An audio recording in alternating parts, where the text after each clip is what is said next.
So I'd like to introduce, as our first speaker of the day, Dr. Michael Shapland, who is the Senior Historic Buildings Archaeologist with Archaeology South-East. Michael's very well known for his Anglo-Saxon Towers of Lordship, which was published with Oxford University Press.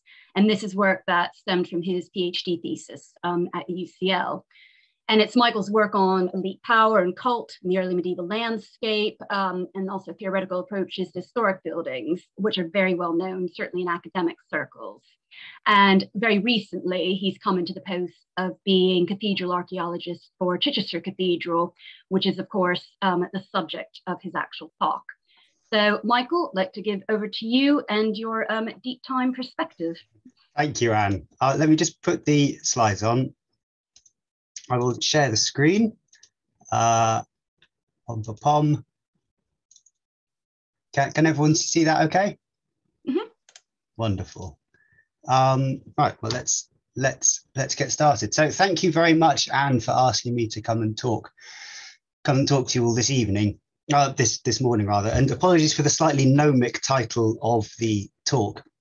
So I was made cathedral archaeologist earlier in the year, and I thought, when asked, well, you know, between now and then, I'm sure we'll find something interesting out.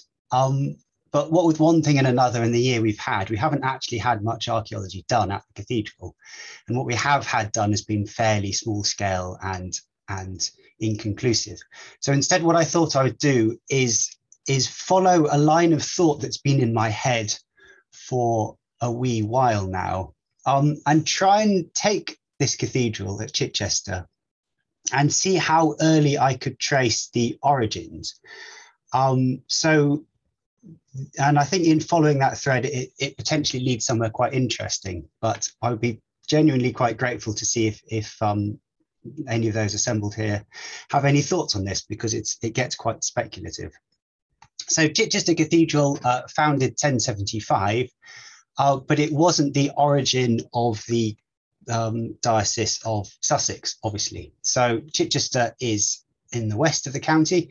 The county is roughly equivalent to its diocese, and as with many of these early dioceses, the kingdom of the South Saxons is coherent with the diocese because each kingdom had its own head church.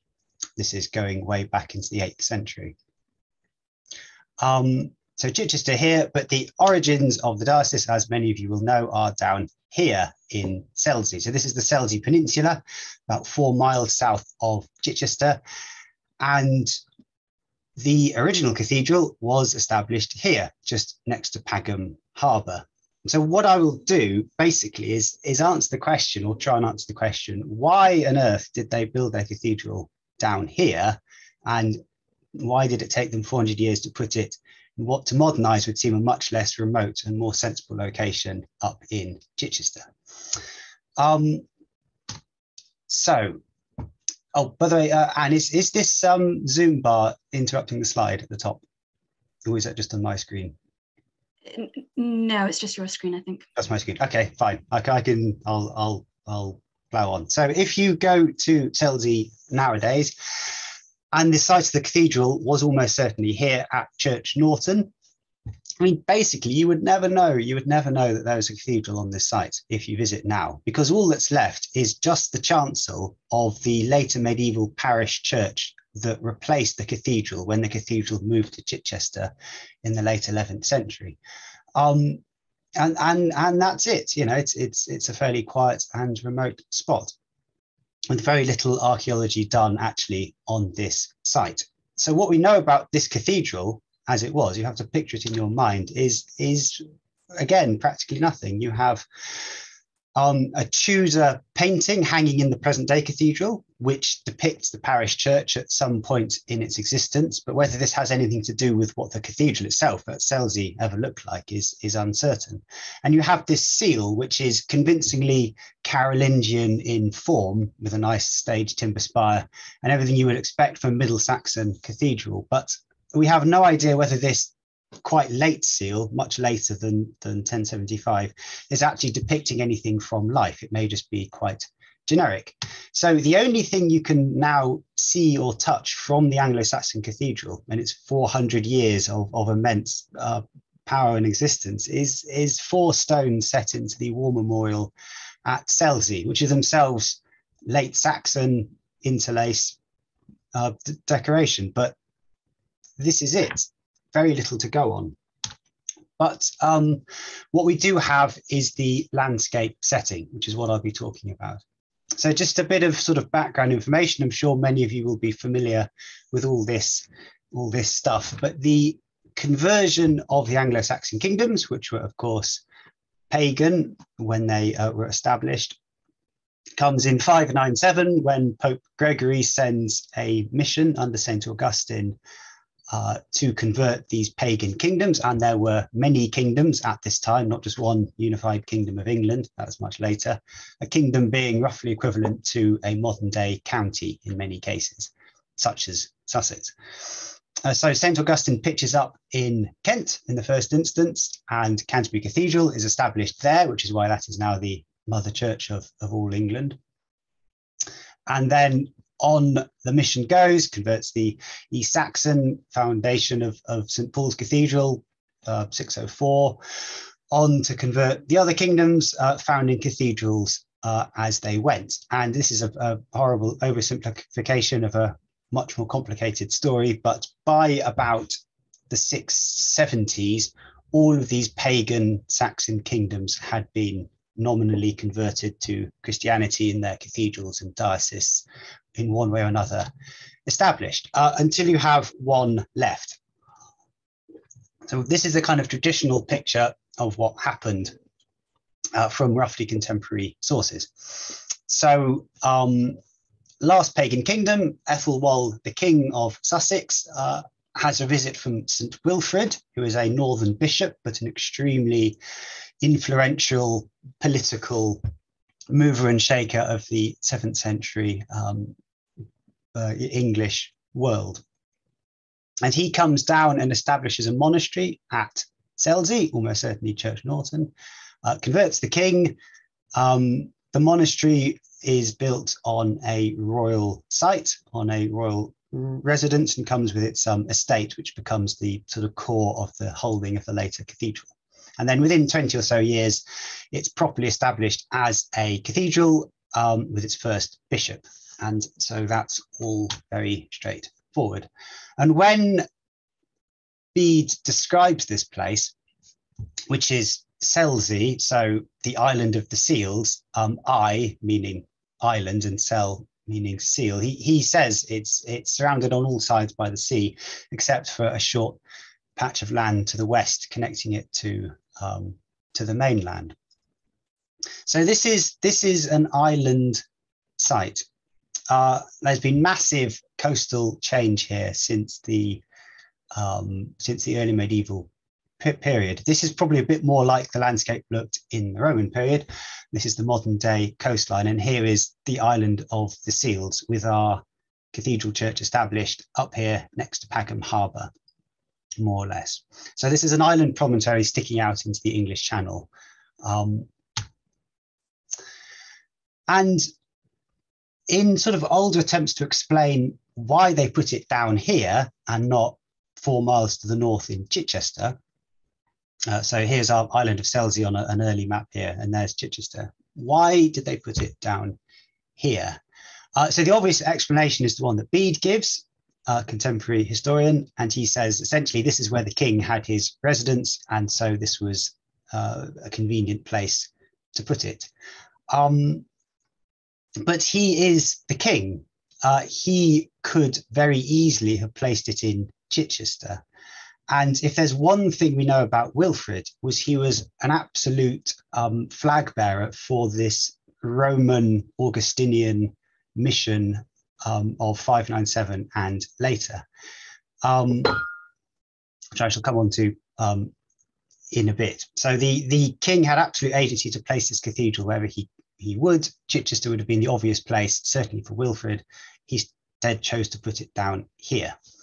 So Julian Munby, 30 odd years ago, has suggested that Pagham Harbour may have been actually quite important in this period and have acted as a kind of emporium, a Middle Saxon trading place, perhaps doing a similar job to Chichester as Southampton, Hamwick did to Winchester, or Londonwick did to the City of London. And that may well be true, and I think he's probably onto something there. But again, I don't think it quite gets to the bottom of why you'd place your cathedral, the sort of the chief cult centre of your entire kingdom, down here in what to modernise is quite a remote location. Because your entire identity as a Christian king of a Christian kingdom, your legitimacy to rule, a vast aspect of your ideological power and authority would have been invested in this place and in that building. And so to sort of place it here for almost casual reasons seems strange.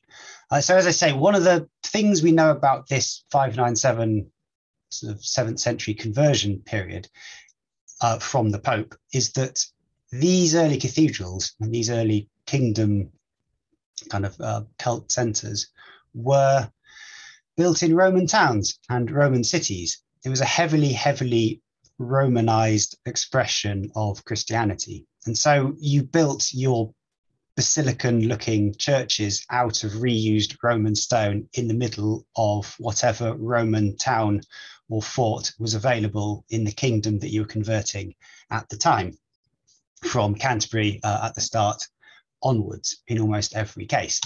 And in Sussex, of course, just a few miles away, we have Chichester. So this is the obvious place for a conversion period cathedral to have been built from the start. It shouldn't have taken 400 years for it to have ended up here. And this would have been a very deliberate decision by the king, by Ethelwald, to steer us away from here, despite everything that we would imagine St Wilfred to have wanted to have happened. Wilfred would clearly have wanted it here. The decision made not to put it here would have been deliberate and meaningful and an important one. So just a bit of background again.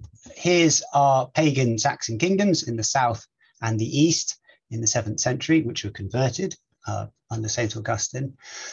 But of course, that's not the full picture, and it's one which is sort of slightly edited out of history by Bede and other contemporary historians, which is in the north and the west. As you will all know, there were many enduring kingdoms of sort of post-Roman Britain established when the authority of the empire left in the early 5th century.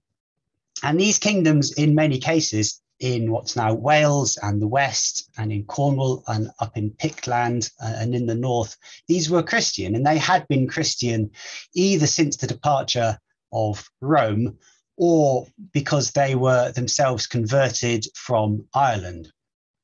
And there's an awful lot of Irish Christianity happening in this period in the north and west of Britain.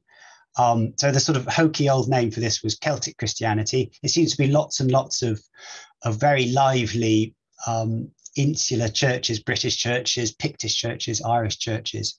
But there were many powerful Christian kingdoms already present in Britain before St Augustine ever set foot in Kent. And whilst the Augustinian churches were built in Roman towns to a Roman appearance, the major monasteries and churches and cathedrals of the north and the west in this period were in places which looked very different. And prominent amongst those places were island sites and promontories sticking out into the sea.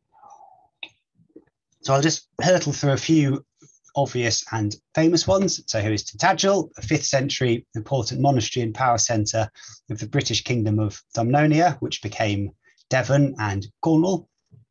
Again, promontory sticking out into the sea. Here's one at Lindisfarne, which would become an Anglo-Saxon cathedral, but it was a 6th century monastery for the British Kingdom of Bernicia, which later became folded into the Saxon Kingdom of Northumbria. Promontory into the sea. Another one, this is a Pictish monastery of very early date. It looks like an extraordinary place to visit. I never have. And this was one of their royal power centres and major monastic sites. Another one from Bernicia at Coldingham, and so on and so forth. I could sort of list many other examples. So the first thing, to my eyes, we have at Selsey, which would explain why it's here, is we have a promontory sticking out into the sea. Rather than choosing just down the road the Roman sort of typical town with its potential for a cathedral like many of the others of the Anglo-Saxon kingdoms, we have a very insular British or Irish looking island promontory site poking out into the English Channel, which would, I think, have been a lot more pronounced 1,500 years ago, before the coast changed quite so much, with the cathedral itself sitting on its northern coast. And another reason, I think, for characterizing this site as quite early, quite Irish or British looking, is because you have quite a lively sense of a pre-existing church in this so-called pagan kingdom before Wilfred ever shows up in about 680. So there's a site at Bosham, again, not that far away from Selsey and Chichester, and Bede mentions this place. And he says that there is an Irish monastery here. Again, it's quite striking. It's on a promontory, sticking out into the water.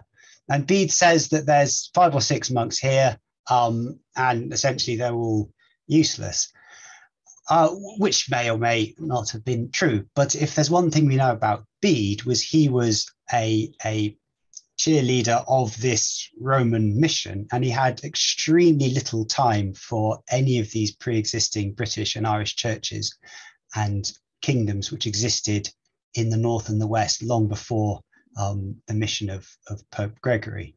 So for Bede to even mention this place at all sort of implies it's more important than he's telling us. And we have some contextual evidence. This is a study by John Blair, that this monastery at Bosham was influential. It seems to have been the place which established another important early monastery at Steyning, just in the east of the county of West Sussex, by Cuthman, another Irish early saint. And John Blair argues, which I won't rehearse now, many aspects of the foundation of this church at Steyning are very, very Irish in their sort of feeling and expression. This is the church where Cuthman wheels his mother across the county in a wheelbarrow, and when the wheelbarrow breaks, that's where his monastery is established. So for this, the evidence is thin, but it's there. For it to have established at least one major monastery at the other end of the county may be telling us that there are others that we do not know about.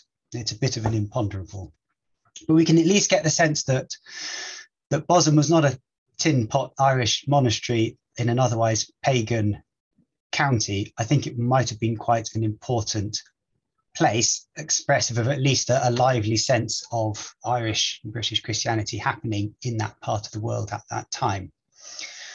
And just to unpick a bit the king who's involved in all this, which is Ethelwald. So Wilfred didn't actually convert him at all. He was already Christian, because he had been baptized probably in the 660s under Wulfhere of Mercia, Mercia being quite literally a border kingdom up here. And the sort of Christianity that was going on in Mercia at that time was very, very inflected with this early Irish sort of Christian expression, and had much less to do with the Roman mission of the south and the east. And baptism at that time was not a question necessarily of belief or piety.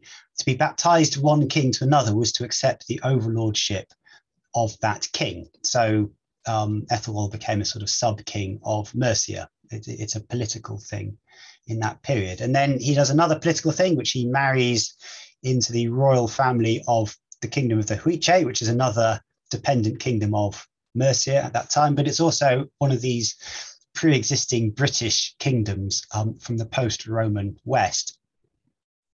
And as far as we are aware, it has an enduring post-Roman Christian tradition, as did many of these Western British kingdoms. So having done that, Ethelwald comes back to his own kingdom with a number of priests of the Huiche, so presumably British priests in tow, and you would imagine they would need a church. Now, this is pure speculation, but an obvious place for this church to have been is the royal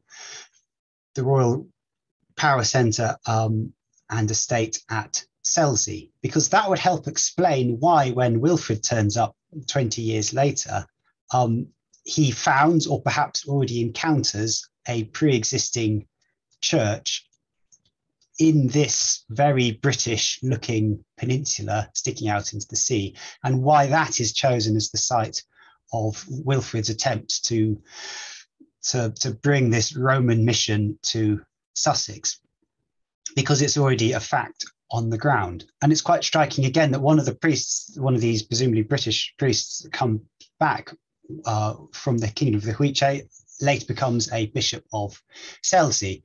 So this is a landscape, as I say, with reasonable evidence for a lively and influential Irish Christian presence already existing. And something else which is striking about Ethelwald, and I don't think anyone's picked up on this before either, is his name. So Ethel means essentially noble person, as in Etheling, the Old English term for the heir to the throne.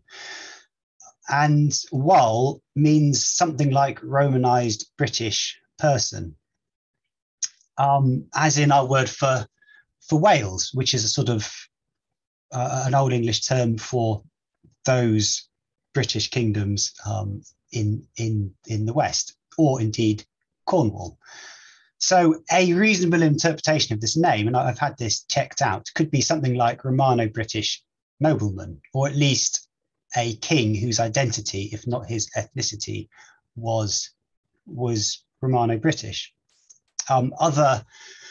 Well, you can only go so far with names, and the evidence, should not be given too much weight. But I think it is quite striking.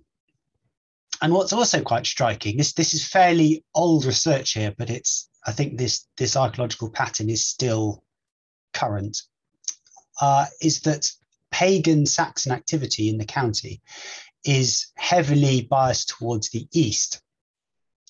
Pagan cemeteries and evidence for settlement. You've got Appledown here in the west, but in the region around Chichester and Selsey, other than a few isolated, largely undated finds, you really don't get much evidence for pagan Saxon occupation and activity. Now, dots on maps do not make kingdoms, but other research by Sarah Semple has argued that Sussex in this period was not one unified kingdom identity. It was fragmented because of its geography was so awkward.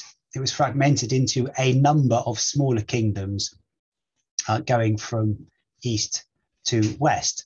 And it is entirely conceivable that one of these kingdoms has a enduring British identity from the post-Roman period onwards, with a king who is self-identifying as British in a landscape which has a lively sense of British and Irish Christianity operating within it, whose chief religious ideological centre is not at the Roman fort to the north, but on this very British looking promontory, a bit like Tintagel or Lindisfarne, sticking out into the English Channel.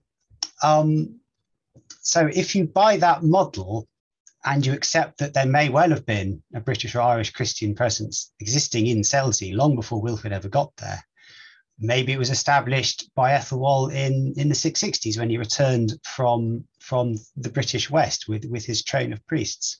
Or maybe, as would be the case in many other seemingly British locations, this monastery potentially goes back a lot further than that. It's what we're totally lacking here is any data. This is more of a hot take than a fresh data set.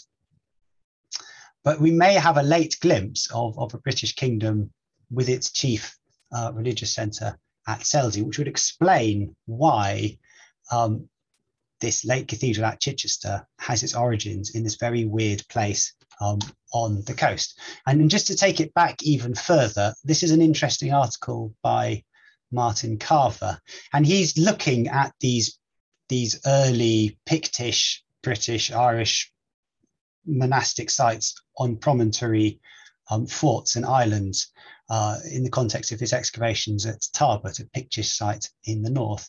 And essentially what his argument is the reason why these places were so popular for these early British monasteries is because they had been popular long, long before as the religious centres of pre-Christian Britain. So these were Iron Age sites with a role to play in that religion.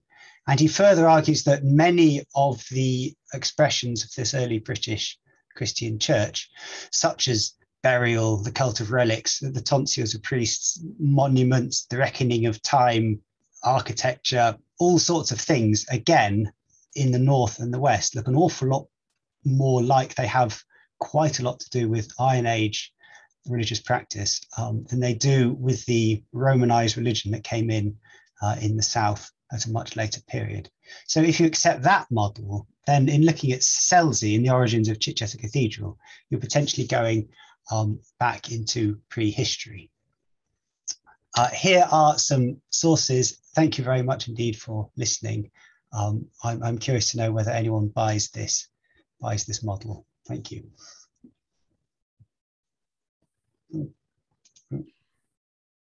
Brilliant. Thank you, Michael. That was as interesting as I was sort of anticipating, I think, it to be. Right.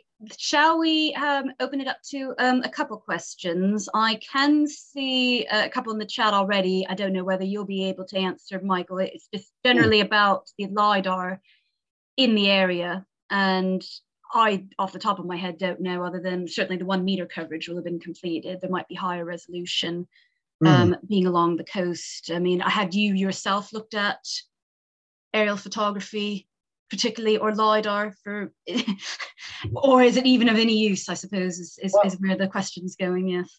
It's a really good question, because one of the things I did look at on Selsey is evidence for Iron Age activity, because at places like Tintagel or Lindisfarne or any of these sites in the north, you get lots of Iron Age monumentality and occupation, which then kind of segues straight on to these Christian centres. I mean, the problem with Selsey, there's not really been much excavation there, so there could be all sorts under the ground in this Church Norton site that we just don't know about. But the main problem is that the landscape has changed so hugely that I think we've lost a number of prehistoric monuments which used to populate that peninsula. Because we have place name evidence for a number of burial mounds which ringed the coast in this early period. So we only know about them from place names and charter bounds. And there's a site called Mixon Hole or Mixon Rock, which is a dive site. So it's a piece of harder geology. The rest is so soft, it's been washed away. But it's a piece of hard geology which is now just out into the channel. And there have been reports of standing stones under the water in this place, which I haven't been able to find any clear pictures of. But it's entirely possible that there's a whole kind of cult landscape over Selsey, which has now been submerged and washed away. Oh, thank you very much. Thank you. Thank you. Okay, so I'm just going to go through the chat a little bit more. So David and Anne Bone, I've sort of made a general sort of comment about that Chichester has very little mid-Saxon activity, only starts to have activity again in late Saxon period, and Selsey itself much late Iron Age activity, including coin finds. Yeah, so it's striking again. This is it still seems to be the picture that there's almost nothing going on in Chichester in this Middle Saxon period or in the whole region around it. And it's been argued by John Blair in another context that although you can archaeologically see Middle Saxon occupation quite clearly. This sort of post-Roman Romano-British type occupation is much less archaeologically visible. They didn't dig their post holes into the ground. They laid their timber buildings flat upon the ground surface there. Their traditions of burials didn't include much material culture. All that sort of thing makes it really, really hard to see when you got, say, a British population living there compared to, say, a Middle Saxon population living there. So that might be why, I mean, absence of evidence is not itself evidence, but that might be why you're just not seeing much happening in this landscape during that period. Maybe it's British, maybe there's no one living there, maybe no one's done the archaeology yet. Not really sure, but it is quite telling.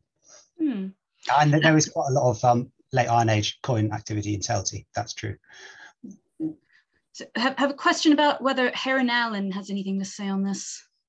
Yes, Heron Allen. So he's a early 20th century polymath and historian, and he's got lots of excellent things in his enormous and now very expensive book, including lots of early maps and references to antiquarian finds and all sorts. Yes, he does. I mean, the trouble is actually finding anything that you can put your finger on as being either sort of mid-Saxon or late Iron Age. So yeah, Heron Allen is useful, but he doesn't go into this specific question in any detail. Okay. So just another sort of general comment about later palace of Archbishop of Canterbury at Peckham, many centuries later. David or Anne, not actually sure which.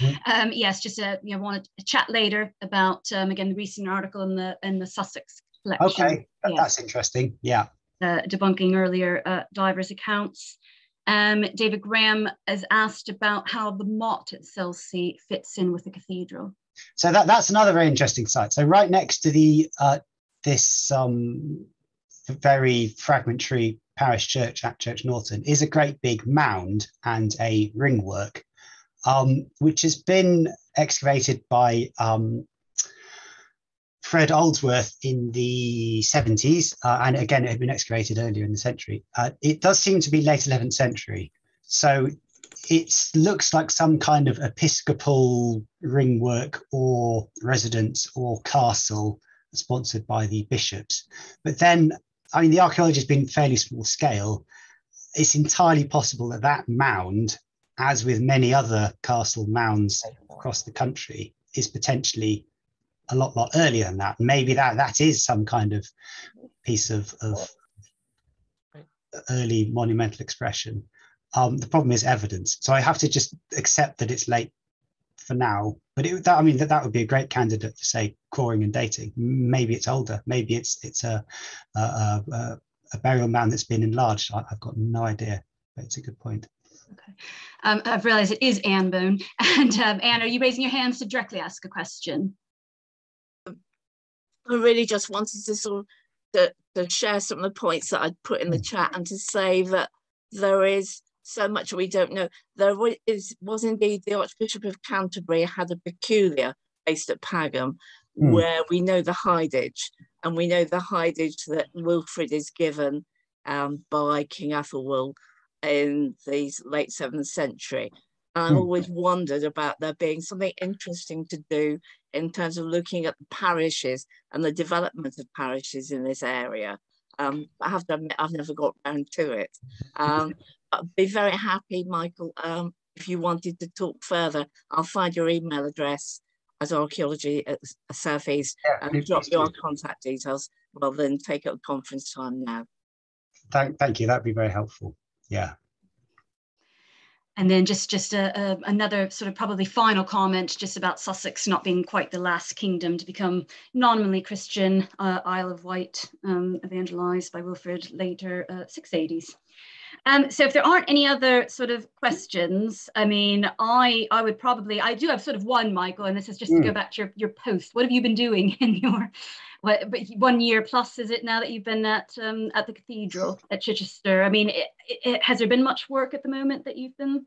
No, so the only dig we've had done, and this was actually slightly before I started, was where the loo block was being replaced, they dug a small hole under there.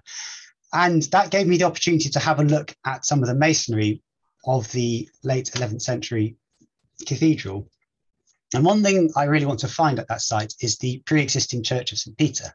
So there was a minster church at Chichester, which underlies the site of the cathedral. So there was an early church there, and nobody's ever seen it. And nobody knows how old it is, how big it was, or anything else about it. But it does seem to be a few courses of earlier masonry sitting underneath the 11th century cathedral walls, potentially. But that doesn't really make a minster.